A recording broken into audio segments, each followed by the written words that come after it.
Здравейте! Сега ще ви покажа как да направите от пчела и от воблер, как да ги закачите на елхата. Приятно видео! Вижте, взимате този ластик или влакно. Първо започваме с пчелата. Правите близо до очичките. Близо до очичките слагате ластика. Виждате ли тези криле?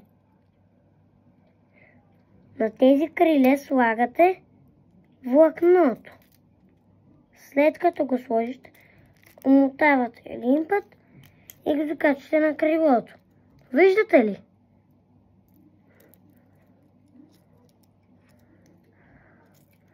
Виждате ли, дърпаме и го закачваме ето тук. Вижте. Готово. Сега ще ви покажа как се прави от воблер. Вижте. Слагате на стърчащото.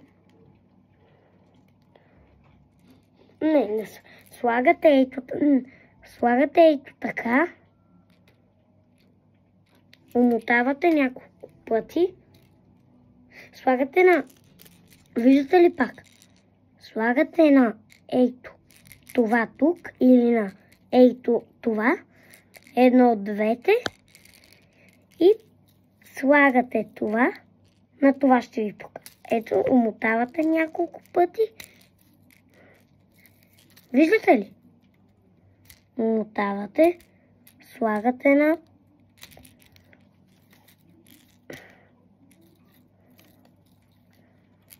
Слагате на перката. Виждате ли? След това го взимате и го закачате. Сега ще ви покажа как се закача.